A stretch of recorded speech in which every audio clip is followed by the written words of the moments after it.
आज हम लोग बात करेंगे सीएए के पार्ट 2। सीएए पार्ट 1 वीडियो बन चुका है, जिसमें सीएए यानी नागरिकता संशोधन अधिनियम 2019 सिटीजनशिप अमेंडमेंट एक्ट 2019 के बारे में विस्तार से बताया गया है। ठीक है, मैंने लेक्चर दिया है उसके बैकग्राउंड के साथ। ठीक है, सीएए क्या है, उसमें क्या प्रावधान किया गया है। आज हम लोग इसके पक्ष में क्या तर्क दिए जाते हैं और विपक्ष में क्या तर्क दिए जाते हैं, दोनों पर विचार करेंगे। ठीक है, थोड़ा सा ब्रीफ में एक बार फिर देख लें सीएए है क्या। ठीक है, ब्रीफ में सीएए बताया था मैंने, क्या सीएए है क्या, इसके तहत क्या किया गया है, क्या किया गया है। एक कट ऑफ डेट निर्धारित किया गया, कितना, 31 दिसंबर 2014 से पूर्व 3 देश को चुना गया है। कौन कौन? पाकिस्तान, अफगानिस्तान और बांग्लादेश। 3 देश के अल्पसंख्यक कौन कौन? कौन कौन? हिंदू, सिख, ईसाई, पारसी, बौद्ध, जैन धर्मावलंबियों, जिन्हें यहाँ पर क्या माना जा रहा है? अल्पसंख्यक। पड़ोसी 3 राष्ट्रों के अल्पसंख्यक, ठीक है, धार्मिक व्यक्तियों के जो लोग आ रहे हैं, उनके संबंध में क्या किया गया है? उनको नागरिकता देने के प्रावधान के क्रम में नेचुरलाइजेशन के लिए कितना है? नेचुरलाइजेशन का सामान्य लोगों के लिए कितना? 11। इन लोगों के लिए क्या कर दिया गया है? 5 वर्ष। यही ना मुख्य है यार इसका। इसमें 3 ही राष्ट्र को चुना गया है और मुस्लिमों को बाहर रखा गया है। इस आधार पर भी ये क्या होता है? विरोध होता है। ठीक है, हम हर एक विरोध के तर्क पर पहले बात करेंगे, फिर पक्ष में बात करेंगे, फिर निष्पक्ष रूप से हम लोग कंक्लूड करेंगे। ठीक है, ठीक। तो इसमें एक और प्रावधान है जो मैंने बताया था कि जो overseas citizenship of India OCI card धारक हैं, वो अगर कानून और व्यवस्था का उल्लंघन करते हैं तो उनका कार्ड रद्द कर दिया जाएगा। ठीक है, वो भी प्रावधान है। तो सीए का मोटा ये मुख्य प्रावधान यही है। इसके पक्ष में क्या कहा जाता है? पक्ष में तर्क, सॉरी विपक्ष में, सबसे पहले विपक्ष में आइए। विपक्ष में एक बड़ा तर्क ये दिया जाता है कि यह संशोधन जो किया गया है, इसमें इस्लाम को अलग रखा गया है, मुस्लिमों को अलग रखा गया है। ठीक है, तो विपक्ष में बोलने वाले ये कहते हैं कि यह लगता है 2 नेशन थ्योरी जो जिन्ना का था, इकबाल का था, उसका समर्थन करता है कि मुस्लिम अलग राष्ट्र है। नहीं समझे? लेकिन हमारे बहुत सारे स्वतंत्रता सेनानी जो मुस्लिम थे, लेकिन वे पाकिस्तान को उन्होंने चुना नहीं। उन्होंने किसको चुना? हिंदुस्तान को। ठीक है, बहुत सारे स्वतंत्रता सेनानी जिन्होंने 2 नेशन थ्योरी को अस्वीकार कर दिया। ठीक है, और मुस्लिम समुदाय से होते हुए भी पाकिस्तान नहीं गए, कहाँ रह गए? इंडिया, भारत को। तो विरोध में यह कहा जाता है कि उन स्वतंत्रता सेनानियों का अपमान है जिन्होंने 2 नेशन थ्योरी को स्वीकार नहीं किया। समझ में आई बात? लिखते हुए जाइए। ठीक है, उन स्वतंत्रता सेनानियों का अपमान है, उन स्वतंत्रता सेनानियों का अपमान है जिन्होंने द्विराष्ट्रवाद 2 नेशन थ्योरी को स्वीकार नहीं किया। ठीक है, 2 नेशन थ्योरी यही था ना कि हिंदू और मुसलमान 2 राष्ट्र हैं, दोनों साथ नहीं रह सकते हैं। लेकिन ऐसा भारत में नहीं है। भारत में तो क्या कहा जाता है? कारवां आता गया, हिंदुस्तान बनता गया। यहाँ सभी धर्मों के लोग रहते हैं। कुछ विद्वान क्या कहते हैं कि पूरी दुनिया अगर नहीं रहे, केवल भारत रह जाए तो पूरी दुनिया जिंदा रहेगी, क्योंकि दुनिया की तमाम संस्कृतियां भारत में मौजूद है। तो ये है। दूसरा विपक्ष में तर्क ये दिया जाता है कि यह कानून समुदाय विशेष को लक्षित करके बनाया गया है। कौन समुदाय? मुस्लिम समुदाय को लक्षित करके उसको अलग थलग करने का प्रयास है। क्या है? मुस्लिम समुदाय को अलग थलग करने का प्रयास। यह मुस्लिम समुदाय को टारगेट किया गया है इस कानून में। मुस्लिम समुदाय को अलग थलग करने का प्रयास है। ठीक है, ये विपक्ष में जो कहा जाता है, हम लोग अब विपक्ष में। ठीक है, ये आप कहीं से नहीं समझिएगा कि विपक्ष में हम बोल रहे हैं तो ये मेरी सोच है, पक्ष में बोलेंगे तो वो मेरी सोच होगी। जो विश्लेषण हो रहा है नेशनल सिनेरियो में, ठीक है, उन सारे पहलू, उन सारे तर्कों को हम उतारेंगे, पक्ष के भी और विपक्ष के भी। जो बोला जा रहा है राजनीतिज्ञों के द्वारा, विद्वानों के द्वारा, धार्मिक लोगों के द्वारा, वगैरह वगैरह। समझ में आई बात? ठीक है, और ये कहा गया कि इसमें मूलतः बहुसंख्यक तुष्टीकरण की भावना नहीं था। किसमें? इस कानून में बहुसंख्यक हिंदुओं को राजनीतिक रूप से ध्रुवीकृत ध्रुवीकृत कर, एकीकृत कर राजनीतिक लाभ के लिए यह कानून बनाया गया है। समझ में आई बात? क्या विपक्ष में यह तर्क क्या दिया था? एक बहुसंख्यक तुष्टीकरण कहने के लिए अल्पसंख्यक शरणार्थियों को लाया गया है, लेकिन उसमें सबसे बड़ा शरणार्थियों में सबसे बड़ी आबादी किसकी होगी? हिंदुओं की। और यह हिंदू बहुसंख्यक है कहाँ? इंडिया में। तो इनकी भावना को संतुष्ट करने के लिए और इन्हें एकीकृत कर इनका राजनीतिक लाभ चुनाव में लेने के लिए ये सीएए लागू किया गया है। ठीक है, विपक्ष में यह भी कहा जाता है, देखिए टाइमिंग, सीएए को ठीक लागू किया गया कब? चुनाव के से पहले। बहुसंख्यक तुष्टीकरण कर राजनीतिक लाभ के लिए ये बनाया गया है। अब चौथा तर्क विपक्ष में यह दिया जाता है कि ये समानता का अधिकार आर्टिकल 14 में जो है उसका उल्लंघन है। आर्टिकल 14 में क्या है? समानता का अधिकार। आर्टिकल 14 में उल्लिखित समानता के अधिकार का उल्लंघन है।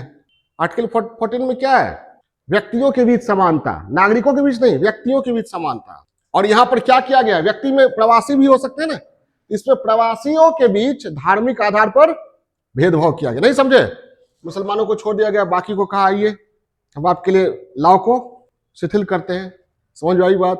प्रवासियों के बीच धार्मिक आधार पर मतभेद, जबकि अनुच्छेद 14 धार्मिक आधार पर धार्मिक आधार पर भेदभाव की इजाजत नहीं देता है, चाहे वो नागरिक हो यहाँ का या कहीं और का। समझ में आई बात? अनुच्छेद 14 में जो समानता का अधिकार है वो क्या है? नागरिकों को भी है और गैर नागरिकों को भी, व्यक्ति को दिया गया है। क्लियर है? यानी कह रहा है अनुच्छेद 14 का समानता के अधिकार का उल्लंघन है। पांचवा जो विपक्ष में तर्क दिया गया है कि इसमें राष्ट्रों का और समुदायों का चयन तर्कसंगत नहीं है। तर्कसंगत नहीं है। ठीक है, राष्ट्रों का चयन तर्कसंगत नहीं है। विपक्ष में लोगों का कहा गया कि अगर आप उत्पीड़ित शरणार्थियों के लिए दे रहे हैं तो उत्पीड़ित शरणार्थी तो श्रीलंका में भी है, तमिल, म्यांमार में रोहिंग्या है, उनको क्यों छोड़ रहे हैं? नहीं समझे? अगर आप ये कह रहे हैं कि हम मानवता के आधार पर दे रहे हैं लोगों को, उत्पीड़ित हैं, शरणार्थी बनकर आए हैं, तो तमिल भी तो है और म्यांमार में रोहिंग्या भी है और पाकिस्तान में बलूच मुसलमान है, अहमदिया मुसलमान है। नहीं समझे? वो पीड़ित हैं। ठीक है, बलूच मुसलमानों के, अहमदिया मुसलमानों को भी धार्मिक आधार पर मुस्लिम समुदाय के लोग ही उत्पीड़ित करते हैं, ये कहा जाता है। तो इसमें कहा गया कि राष्ट्रों का चयन जो है वह क्या है? तर्कसंगत नहीं है। समझ में आई बात? उसके बाद समुदायों का चयन भी तर्कसंगत नहीं है। आपको लगता है कि यही हिंदू, सिख, ईसाई, पारसी, बौद्ध, जैन ये उत्पीड़ित हैं, लेकिन बलूच तो मुसलमान है, अहमदिया पाकिस्तान में मुसलमान है, वे भी उत्पीड़ित हैं। म्यांमार में रोहिंग्या मुसलमान है, उत्पीड़ित है। रोहिंग्या तो ये जो है इनको क्यों छोड़ा गया? तमिल है कहाँ? श्रीलंका में, वे भी उत्पीड़ित हैं, तो उनको भी दे देते। समझ में आई बात? क्लियर हुआ? यानी राष्ट्रों और समुदायों का चयन जो है वह तर्कसंगत नहीं है। ये विरोध में कहा जा रहा है। अभी हम लोग विरोध पर बात करेंगे, फिर पक्ष में बात करेंगे। क्लियर है? और ये कहा गया कि नागरिकता देने की बात है तो हमारे यहाँ नागरिकता और धर्म को अलग अलग रखा गया है। धर्म और नागरिकता की संकल्पना को अलग रखा गया है, लेकिन एक इस कानून में धर्म और नागरिकता की संकल्पना को जोड़ दिया गया है, जो पंथ निरपेक्षता की भावना को ठेस पहुंचाता है। धर्म और नागरिकता की संकल्पना को संबद्ध कर दिया गया है, जो क्या है? पंथ निरपेक्षता की भावना का उल्लंघन है। ठीक है, और ये भी है कि ये भारत की जो बहुलवादी संस्कृति है उसके विरुद्ध है, और यह सिद्ध करने का प्रयास किया गया है कि भारत जो है वो हिंदुओं के रहने की स्वाभाविक जगह है। ठीक है, जिस तरह इजराइल यहूदियों का है, तो दुनिया भर के यहूदी इजराइल आ जाए, तो पाकिस्तान, बांग्लादेश और अफगानिस्तान के जो पीड़ित हिंदू है यहाँ आ जाए। मेनली हिंदुओं के लिए कहा जाता है कि बनाया गया है। ठीक है, विपक्ष में ये कहा जाता है। ठीक है, उसमें कहीं ना कहीं पूरी सच्चाई नहीं है, ये याद रखना है। अभी हम लोग किस पर बात कर रहे हैं? विपक्ष में। तो विपक्ष में जो भी कहा जा रहा है उससे कोई जरूरी नहीं कि हम 100% सहमत हो जाए। ठीक है, उसका कुछ हो सकता है आंशिक सच्चाई हो, तो उस पर पक्ष में जब आएंगे तब बात करेंगे। तो ये कहा जाता है ये भारत की बहुलतावादी संस्कृति का, बहुलतावादी सांस्कृतिक भावना का उल्लंघन करता है। ठीक है, और कहा गया कि जब उत्पीड़न आप ले रहे हैं तो केवल धार्मिक उत्पीड़न क्यों, सामाजिक राजनीति के आधार पर भी तो उत्पीड़न होता है, नहीं समझे? सामाजिक और राजनीतिक आधार पर उत्पीड़न को भी उसमें शामिल कर देते हैं। अगर उत्पीड़न को के आधार पर आप नागरिकता में के कानून को शिथिल कर रहे हैं तो ठीक है। और कहा गया कि सामाजिक राजनीतिक उत्पीड़न अधिक व्यापक है। एक और तर्क दिया जाता है कि इस तरह नागरिकता के नियम को शिथिल कीजिएगा तो ढेर प्रवासी आएंगे तो देश के संसाधन पर बोझ बढ़ेगा, संसाधन पर बोझ बढ़ेगा, ठीक है। उसके बाद पूर्वोत्तर के राज्यों में ये चिंता व्याप्त है कि इस तरह अगर छूट दिया गया तो बहुत सारे लोग आएंगे बाहर से। पूर्वोत्तर के की सीमाएं लगी हुई ना, बांग्लादेश से, पाकिस्तान से वगैरह वगैरह, तो बहुत सारे लोग आएंगे तो हमारी जो जनसांख्यिकीय संरचना है वो क्या हो जाएगा, बदल जाएगा। बहुत सारे लोग बाहर से आएंगे तो हमारा जो हम अल्पसंख्यक हो जाएंगे। समझ में आ रही बात? पूर्वोत्तर के लोगों का क्या मानना है, इससे अवैध प्रवासियों की संख्या में वृद्धि होगी और इससे क्षेत्र की अस्थिरता, सांस्कृतिक अस्मिता, परंपरा को ठेस पहुंचेगा। क्लियर है? समझ में आई बात? ठीक है। हालांकि विपक्ष में पक्ष में जब तर्क देंगे तब उसको काटेंगे। पूर्वोत्तर राज्य के लोगों को इससे अलग रखा गया है, सीए से वहां रखा गया, ठीक है। और बहुत बड़ा विरोध इसलिए भी हो रहा था कि सीएए को NRC, national register of citizenship, ठीक है, राष्ट्रीय नागरिकता रजिस्टर, एनआरसी को लागू किया जाएगा तो ये तर्क दिया जा रहा है कि हो सकता है कि बहुत सारे लोग हैं जो नागरिकता से वंचित हो जाए। क्या हो जाए? नागरिकता से वंचित हो जाए, ठीक है। 31 दिसंबर 2014 से पहले वो आए हो, ठीक है, उनके पास कोई प्रूफ नहीं हो, एविडेंस नहीं हो सकता है नागरिकता से वंचित कर दिया जाए, ठीक है। ये सीए को एनआरसी से जोड़कर लोग देख रहे हैं और सबसे ज्यादा विरोध इसी आधार पर हो रहा है कि पहले सीए लागू किया गया है, फिर देश भर में एनआरसी लागू किया जाएगा। एनआरसी लागू किया जाएगा तो सबसे प्रूफ मांगा जाएगा, ठीक है। और कट ऑफ डेट क्या है? 31 दिसंबर 2014। उसके बाद हम बना नहीं सकते हैं कुछ भी, उससे पहले अगर बना लिए तो ठीक है। समझ में आ रही बात? तो बहुत सारे लोगों की नागरिकता क्या हो जाएगी, खतरे में पड़ जाएगी। तो बहुत सारे लोग कहते हैं विपक्ष में ये एक्चुअली बहुत खास समुदाय को नागरिकता से वंचित करने का की साजिश है। कौन? सीए, पहले सीए फिर एनआरसी फिर नागरिकता से वंचित करने का कार्यक्रम चलेगा। हालांकि इसके पक्ष में अभी चलेंगे हम लोग। पक्ष में हमारे गृह मंत्री ने बार बार कहा है कि सीएए नागरिकता देने का कानून है, ठीक है, नागरिकता से किसी को वंचित करने का कानून नहीं है। और उन्होंने स्पष्ट संसद में भी कहा कि एक भी भारतीय, चाहे वो हिंदू हो या मुसलमान, की नागरिकता इससे नहीं जाएगी। ये बाहर से जो आ रहे हैं उत्पीड़ित, उनको नागरिकता देने के लिए, इनका भारत के लोगों की नागरिकता से कोई संबंध नहीं है। किसका? सीए का।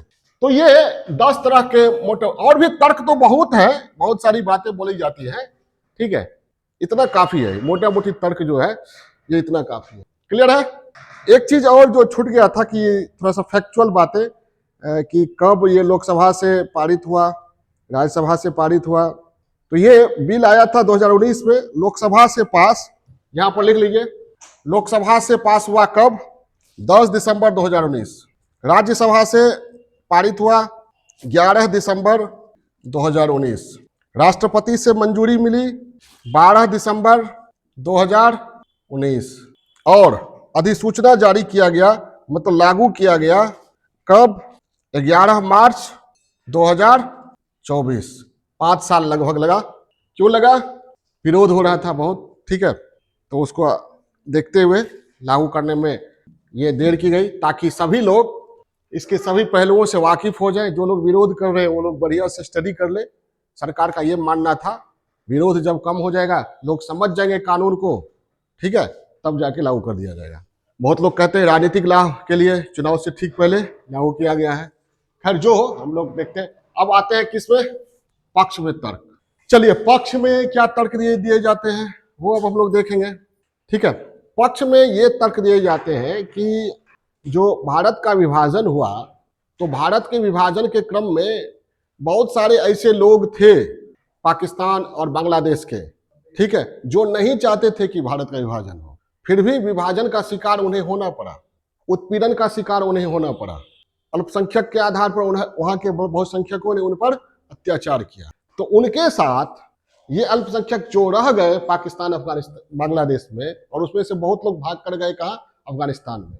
तो उनके साथ जो ऐतिहासिक अन्याय हुआ, उस ऐतिहासिक अन्याय को दूर करने के लिए भारत सरकार ने सीएए लागू किया है। एक बड़ा तर्क ये दिया जाता है, समझ में आई बात, कि ये इनका जो उत्पीड़न हो रहा है धर्म के आधार पर, ये अल्पसंख्यक हैं, इन्होंने तो विभाजन नहीं मांगा था।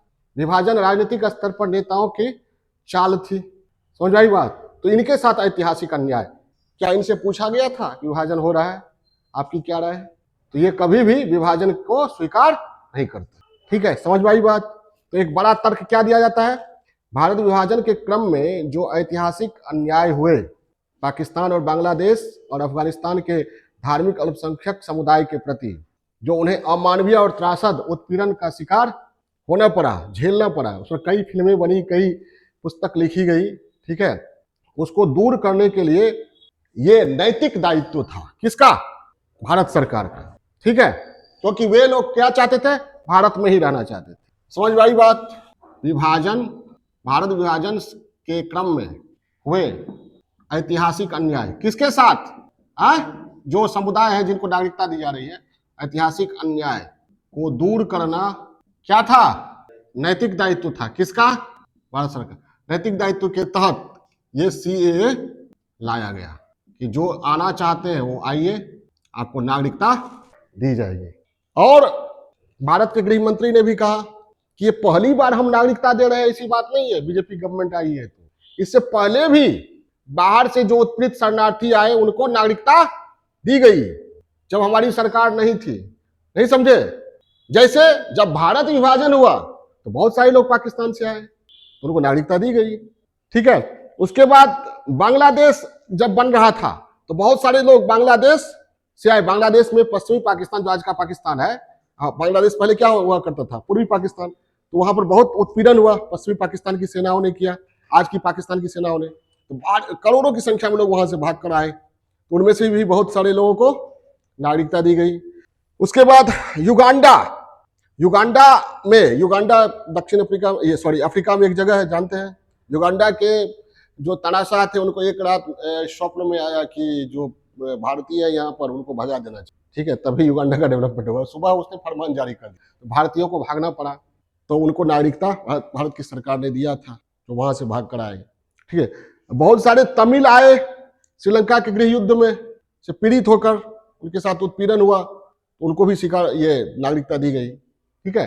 कहा जाता है इससे पहले कम से कम 7 बार इस तरह का प्रावधान हुआ, इस तरह के प्रयास हुए, ये पहला प्रयास नहीं है, ठीक है, समझ में आई बात। यानी दूसरा, ऐसे प्रयास पहले भी हुए हैं, कब, भारत विभाजन के क्रम में, और बांग्लादेश जब बना, बांग्लादेश निर्माण, युगांडा, श्रीलंका से उत्पीड़ित शरणार्थी के आगमन पर उन्हें नागरिकता दी गई। और वर्तमान सरकार का कहना है कि उस समय हमारी सरकार नहीं थी, क्लियर है। अब यह कहा जाता है कि अनुच्छेद 14 में जो समानता का सिद्धांत है, ठीक है, उसका यह उल्लंघन करता है। विपक्ष में तर्क दिया जाता है ना, तो पक्ष में यह कहा जाता है कि अनुच्छेद 14 में जो समानता का सिद्धांत है वो युक्त वर्गीकरण करने की अनुमति देता है, नहीं समझे। पड़ोसी राष्ट्रों में इस्लामिक राष्ट्रों का चयन इसलिए किया गया क्योंकि वहां पर ये जो है अल्पसंख्यक उत्पीड़ित है, इसलिए हमने ये 3 राष्ट्र का चयन किया और इन समुदायों का चयन किया, धार्मिक आधार पर ये उत्पीड़ित है।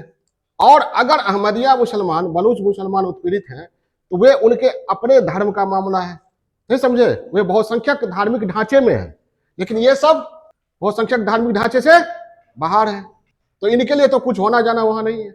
इसलिए अनुच्छेद 14 का उल्लंघन का जो आरोप लगाया जाता है सीए पर, वह निराधार है, समझ आई बात। इसके पक्ष में तर्क दिया जाता है, क्या, अनुच्छेद 14 युक्त आधार पर भेदभाव करने की अनुमति देता है। हम नहीं कहते बराबर कि हाथी को भी 1 केजी या चूहा को भी 1 केजी चावल दीजिएगा, कहेगा समानता के सिद्धांत का पालन किया जा रहा है, तो चूहा खाते खाते मरेगा और हाथी भूखा रह जाएगा, समझ आई बात। तो ये कहा जा रहा है। तीसरा क्या, ये अनुच्छेद 14 का उल्लंघन नहीं है। अनुच्छेद 14 क्या करता है, तर्कसंगत युक्तियुक्त आधार पर वर्गीकरण की अनुमति देता है। और 3 इस्लामिक राष्ट्रों का चयन इसलिए किया गया क्योंकि यहां पर अल्पसंख्यक पीड़ित है। ठीक है, और इसका आधार भी है, जैसे पाकिस्तान में 1947 में अल्पसंख्यक 23% थे। कितने? 23%। और 2011 की जनगणना के आधार पर वे लोग 3% ही रह गए। कितना रह गए? 3%। जबकि भारत में अल्पसंख्यकों की आबादी प्रतिशत बढ़ी है। समझ में आई बात? ठीक है, कितना था पाकिस्तान में अल्पसंख्यक लोगों की? कितनी थी आबादी प्रतिशत में? 47 में कितनी थी? 23%। पाकिस्तान में अल्पसंख्यक 47 में कितना? 23%। 2011 में कितना हो गया? 3% के आसपास। यही स्थिति कहाँ है? बांग्लादेश में है। यही स्थिति अफगानिस्तान में है। ठीक है, चौथा तर्क ये दिया जाता है कि लोग कहते हैं कि ये प्रो हिंदू है, हिंदू उन्मुख है। ठीक है, ये तर्क भी निराधार है, क्योंकि अगर ये प्रो हिंदू रहता, हिंदू उन्मुख रहता, तो तमिल हिंदू है श्रीलंका में, उनको भी नागरिकता देने का प्रावधान किया जाता। नहीं समझे? ये तो हम लाए गए विभाजन के क्रम में जो ऐतिहासिक अन्याय हुआ। श्रीलंका को रखते यहाँ पर और तमिलों को रखते, तमिल हिंदू। क्लियर है? यानी ये प्रो हिंदू कहना जो है वो भी उचित नहीं है। प्रो हिंदू या हिंदू उन्मुख कहना तर्कसंगत नहीं है। अगर ऐसा होता तो क्या? तो श्रीलंका के उत्पीड़ित कौन? तमिल हिंदुओं को भी शरणार्थी मानकर उन्हें नागरिकता देने का प्रावधान सीए के तहत किया जाता। और कहा जा रहा है कि ये भारत के पंथ निरपेक्षता और बहुलतावादी भावना का उल्लंघन नहीं करता है। पंथ निरपेक्षता की भावना क्या है? बहुलतावाद की भावना क्या है? कि जो अल्पसंख्यक है उनकी भी सुरक्षा का प्रावधान किया जाए। तो ये लोग क्या थे? अल्पसंख्यक थे। और हिंदू मान लीजिए हमारे यहाँ बहुसंख्यक है, लेकिन सिख ईसाई पारसी सब क्या है? अल्पसंख्यक है। इसलिए ये बहुलतावादी सिद्धांत या पंथ निरपेक्षता की भावना का भी उल्लंघन नहीं करता है। ये हिंदुओं का ही नहीं, केवल सिख ईसाई धर्म ये लोग भी तो है, इनका भी तो अस्तित्व है, इनकी भावना का भी ख्याल रखा गया। तो पांचवा, हम लोग याद रखिए पक्ष में तर्क दे रहे हैं, ये पक्ष में बहुत कुछ बोल चुके हैं, अब पक्ष में बहुलतावाद या पंथ निरपेक्षता का उल्लंघन नहीं करता है। छठा, ठीक है, अब जो वर्तमान में सत्तारूढ़ दल है भारतीय जनता पार्टी, ठीक है, उनका कहना है कि कांग्रेस ने 2 नेशन थ्योरी को स्वीकार किया था। जिन्ना के विभाजन प्रस्ताव को स्वीकार किया था, 2 नेशन थ्योरी को स्वीकार किया, इसलिए भारत का विभाजन हुआ और इसलिए हमको ये लाना पड़ा, नहीं तो हम लाते ही नहीं। समझ में आई बात? ये राजनीतिक आधार पर क्या कि कांग्रेस ने 2 नेशन थ्योरी को स्वीकार करते हुए भारत के विभाजन प्रस्ताव को स्वीकार किया, इसलिए सीए लाना पड़ा। क्यों? उधर उस सीमा के पार जो रह गए उनके साथ अन्याय हुआ था। कांग्रेस ने पूछा था उनसे, ये बीजेपी का तर्क है। क्लियर है? हम लोग राजनीतिक आधार से ऊपर उठकर निष्पक्ष रूप से एनालिसिस करेंगे। ठीक है, पहले विपक्ष में मैंने कहा, फिर अब पक्ष में। क्लियर है? इनका क्या कहना है? 2 नेशन थ्योरी को स्वीकार कर लिया गया, भारत विभाजन हुआ, इसलिए सीएए लाना पड़ा। हालांकि इसका भी खंडन किया जाता है कि 2 नेशन थ्योरी हम लोगों ने स्वीकार नहीं किया था, कांग्रेस ने स्वीकार नहीं किया था, क्योंकि मुस्लिमों की बड़ी आबादी भारत में रह गई थी और उनके साथ कोई किसी तरह का भेदभाव नहीं किया गया था। खैर, विपक्ष पक्ष में तर्क देने के लिए तो कहा ही जाता है। ठीक है, अब सरकार का कहना है कि सीएए किसी भी भारतीय नागरिक को नागरिकता से वंचित करने का कानून नहीं है। ये नागरिकता से वंचित करने का कानून ही नहीं है, ये क्या है? नागरिकता देने का कानून है। किसी भी नागरिक को वंचित नहीं किया जाएगा और यह मूलतः नागरिकता देने का कानून है। बार बार सरकार ने ये कहा है। ठीक है, और सरकार का ये तर्क है कि सीए बन जाएगा तो जो लोग घुसपैठ करके आ जाते हैं भारत में, ठीक है, कि भविष्य में यहाँ की नागरिकता स्वीकार कर लेंगे, उन पर क्या लगेगा? रोक लगेगा। वे लोग सोचेंगे कि आज हम घुस भी गए तो कालांतर में हमें नागरिकता नहीं मिलेगी, तो घुसपैठ पर अंकुश, रोक। ये इसका विरोध बहुत बड़े पैमाने पर इसलिए किया जाता है कि कहा जा रहा है कि सीए और एनआरसी को एक साथ जोड़ देने पर ऐसा लगता है कि यह मुसलमानों को नागरिकता से वंचित करने का कानून है। ठीक है, और इसमें कट ऑफ डेट 31 दिसंबर 2014 रखा गया है। तो सरकार का कहना यह है कि अभी एनआरसी लाने का कोई ये मंशा नहीं है। पूरे देश में एनआरसी लागू ही किया जाएगा, कोई जरूरी नहीं है। और एनआरसी में कट ऑफ डेट यही रहेगा, वो भी जरूरी नहीं है। सरकार के किसी भी कदम से ये कहीं भी नहीं लग रहा है कि एनआरसी और सीए में संबंध रहेगा। सरकार ने बार बार ये कहा है कि सीए क्या है, नागरिकता देने का कानून है, प्रवासी अल्पसंख्यक उत्पीड़ितों को नागरिकता से वंचित करने का कानून नहीं है। ठीक है, तो फिलहाल जो है एनआरसी के आधार पर सीए का विरोध उचित प्रतीत नहीं होता है, ये सरकार का तर्क है। ठीक है, और पूर्वोत्तर क्षेत्र में के जो राज्य, पूर्वोत्तर भारत के जो राज्य हैं, छठी अनुसूची के अंतर्गत जो आते हैं, इनर लाइन परमिट वाले राज्य जो है, क्षेत्र है, इनर लाइन परमिट समझे ना, जहाँ लाने के लिए, जहाँ जाने के लिए आपको परमिट लेना पड़ता है। भारत के कुछ ऐसे क्षेत्र है जिसके अंदर घुसेगा तो परमिट बनाना पड़ेगा। तो इनर लाइन परमिट वाले क्षेत्र हैं, पूर्वोत्तर राज्य है, ठीक है, छठी अनुसूची के, उनको चिंता करने की कोई जरूरत नहीं है। क्यों? क्योंकि वे सीए 2019 से बाहर है। क्लियर है? सीएए 19 से बाहर है। ये आपको पक्ष में तर्क दिए जाते हैं, विपक्ष में तर्क दिए जाते हैं। ठीक है, हमारा अप्रोच ये होना चाहिए कि निष्पक्ष आधार पर एनालिसिस करें। पक्ष में भी बहुत सारे तर्क हैं, विपक्ष में भी बहुत सारे तर्क हैं। आप जब भी कंक्लूड कीजिएगा तो पॉजिटिव कीजिएगा। भारतीय संविधान की जो भावना है, ठीक है, भारतीय संविधान की क्या भावना है? पंथ निरपेक्षता के सिद्धांत का पालन होना चाहिए। अगर अल्पसंख्यकों में भय एवं असुरक्षा है तो उसे दूर करने का दायित्व तो किसका है? सरकार का है। और इसके लिए क्या किया जाए? संवाद शैली अपनाई जाए, लोकतांत्रिक तरीका अपनाया जाए। विरोध करने का तरीका भी क्या होना चाहिए? लोकतांत्रिक होना चाहिए। और विरोध से निपटने का तरीका भी क्या होना चाहिए? लोकतांत्रिक होना चाहिए। हमारे देश में डेमोक्रेसी है। ठीक है, तो इस आधार पर सीए को लागू करने के क्रम में जो भय और सुरक्षा और संतोष है, उन्हें दूर करने का प्रयास करते रहना चाहिए। फिलहाल इस पर और भी विरोध क्यों हो रहा है? क्यों भय है लोगों को कि हमारी नागरिकता छीन जाएगी? बहुत सारे राज्यों ने कहा है कि हम अपने यहाँ लागू नहीं करेंगे। तो राज्य अपने यहाँ लागू कर सकते हैं कि नहीं, इन सारे पहलुओं पर फिर एक बार वीडियो बनाएंगे। ठीक है, ओके, अभी इतना ही।